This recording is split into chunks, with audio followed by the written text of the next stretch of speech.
কিছুদিন আগে অমৃত ফল পাকা আমের ডেজার্ট তৈরি করেছিলাম, যেটা খেয়ে বরমশাই এতটাই খুশি যে আবারও পাকা আম নিয়ে এসে বলল আবারও সেমভাবে তৈরি করে দিতে। কিন্তু আমি সেমভাবে তৈরি না করে অন্যভাবে তৈরি করে ফেললাম, আর এবার বরমশাই খেয়ে বলছে কিভাবে আর কি দিয়ে তৈরি করেছো, খেতে তো হেভি টেস্টি। কিছুই না, ঘরে থাকা কয়েকটি উপকরণ দিয়ে খুব সহজেই এই পাকা আমের ডেজার্টটি তৈরি করেছিলাম। তাহলে চলো ঝটপট তৈরি করে ফেলি আমাদের আজকের রেসিপি। আর সেই জন্য অবশ্যই লাগছে দুটি পাকা আম। এই দুটি পাকা আম থেকে একটি স্লাইস কেটে নিয়ে তারপর দেখো ছোট ছোট কিউব করে কেটে আমি পাকা আমের পাল্পগুলো বের করে নিব। এভাবে কিন্তু খুব সহজেই পাল্পগুলো বের করে নেওয়া যায়। আর তারপর ব্লেন্ডিং জারে দিয়ে খুব সুন্দর করে ব্লেন্ড করে একটা সাইডে রেখে দেব। আর তারপর আরও কিছু প্রিপারেশন করেছি, সেটা তোমাদের দেখিয়ে দিচ্ছি। দেখো এখানে নিয়েছি কিছু না, এখানে আমি হাফ কাপ গোবিন্দভোগ চাল আগে থেকে ধুয়ে তারপর ভিজিয়ে রেখেছিলাম মিনিমাম আধা ঘন্টা। আর এখানে কাজু বাদাম এবং কাঠবাদাম একসাথে, তাও ভিজিয়ে রেখেছিলাম আধা ঘন্টা। সবগুলো একসাথে ভিজিয়ে রেখেছিলাম। এবার এগুলো আমি প্রসেস করে নিব, সেজন্য নিয়ে নিব একটি ব্লেন্ডিং জার, আর তাতে ভিজিয়ে রাখা গোবিন্দভোগ চালটা দিয়ে দিব। তারপর দিয়ে দিব ভিজিয়ে রাখা কাঠবাদাম এবং কাজু বাদাম। আর তার সাথে অ্যাড করে দিব আমি একটি গুঁড়ো দুধের প্যাকেট। গুঁড়ো দুধের প্যাকেটটা দিয়ে দিব।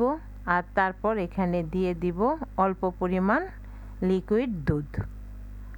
এই লিকুইড দুধটা ঠান্ডা ঠান্ডা মানে নর্মাল টেম্পারেচারে সেটা দিয়ে দিব। দিয়ে তারপর খুব সুন্দর করে ব্লেন্ড করে নিব।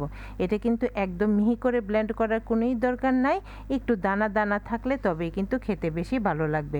তো এটা ব্লেন্ড করে নিয়ে একটা সাইডে রেখে দিব, আর চলে যাব পরবর্তী প্রসেসে। সেজন্য চুলায় বসিয়ে দিলাম একটি প্যান, আর তাতে দিয়ে দিব 1 লিটার তরল দুধ। এই দুধটা আমি আগে জাল করে রেখেছিলাম। এবার দুধটা দিয়ে দিব, দিয়ে জাস্ট দুধটাকে খুব সুন্দর করে বলক তুলে নিব। যেহেতু আগে জাল করে রেখেছিলাম তাই এখন বলক তুলে নিলে যথেষ্ট, খুব বেশি ঘন করার প্রয়োজন নাই।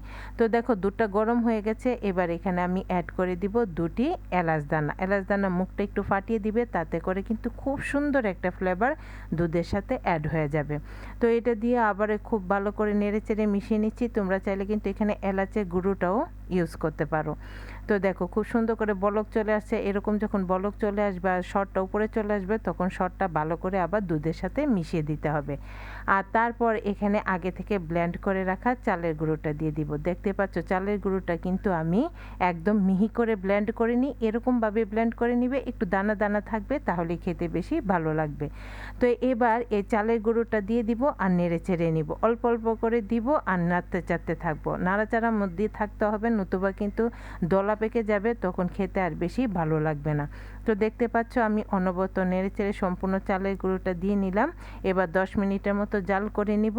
আর তারপর এখানে আমি অ্যাড করে দিব জাফরান দিলে কিন্তু খুব সুন্দর কালার প্লাস খুব সুন্দর ফ্লেভার অ্যাড হয়, তাই জাফরানটা ঘরে থাকলে অবশ্যই দিতে চেষ্টা করবে। এবার আমি আমার পছন্দ অনুযায়ী এখানে হাফ কাপ চিনি দিয়েছি। চিনিটা তোমরা তোমাদের পছন্দ অনুযায়ী বাড়িয়ে বা কমিয়ে দিতে পারো। আর একটু লবণ দিলে কিন্তু যে কোনো মিষ্টি আইটেম খেতে খুবই ভালো লাগে। এটা অপশনাল, চাইলে দিতে পারো, না চাইলে নাও দিতে পারো। তো সব কিছু এবার খুব ভালো করে নেড়ে চেড়ে জাস্ট একটু জাল করে নেব।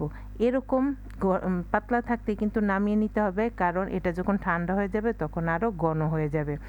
তো এই দুধের মিশ্রণটা আমি সাইডে রেখে দিলাম একটু ঠান্ডা হওয়ার জন্য। আর এখানে দেখো আমরা যে আমের পাল্পটা তৈরি করেছিলাম সেটা দিয়ে দিলাম অন্য একটি ফ্রাই প্যানে। এবার চুলার আঁচটা কমিয়ে রেখে এই আমের পাল্পটাকে আমি একটু নেড়ে চেড়ে ঘন করে নিব। তোমরা চাইলে কাঁচাটা ইউজ করতে পারো, তবে এভাবে একটু জাল করে নিলে খেতে অনেক ভালো লাগে। তো দেখো আমি চুলার আঁচটা মিডিয়ামে রেখে অনবরত নেড়ে চেড়ে 3-4 মিনিটের মতো শুধু জাল করে নিব।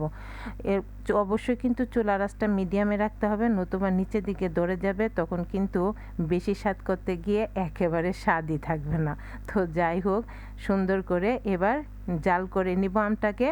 আমের পাল্পটাকে জাল করে নেওয়া হয়ে গেলে এটাকে একটা সাইডে রেখে দিব। আর ততক্ষণে কিন্তু অবশ্যই আমাদের দুধের মিশ্রণটাও ঠান্ডা হয়ে যাবে। ওই দেখতে পাচ্ছ ঠান্ডা হওয়ার পর দুধের মিশ্রণটা কিন্তু এখন অনেকটাই ঘন আছে। এ পর্যায়ে যখন আমরা আমের পাল্পটা অ্যাড করে দিব না, তখন আরও অনেকটাই পাতলা হয়ে যাবে। তো দেখো আমের পাল্পটাকে আমি অ্যাড করে দিচ্ছি। আমের পাল্পটা দিয়ে এবার সব কিছু নেড়ে চেড়ে খুব সুন্দর করে মিশিয়ে নিব। আর এখানেই কিন্তু আমাদের কাজ শেষ নয়, শেষের দিকে আমি আরও একটা জিনিস অ্যাড করব, যার কারণে এগুলো মুখে পড়ার সাথে সাথে খেতে যে কি পরিমাণ অমৃত রেখেছিল।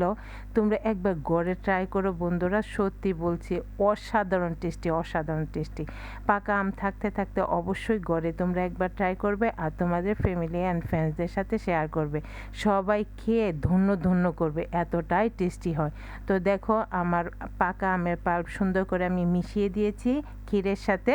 এবার ক্ষীরটা আমি সার্ভ করে দিলাম একটি বাটিতে, আর সাথে এখানে দিয়ে দিয়েছি কয়েকটি আমের কিউব।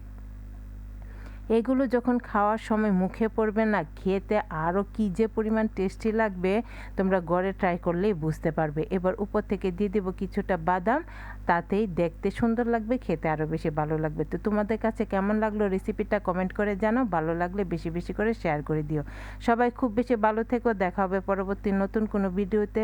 Tata, bye bye.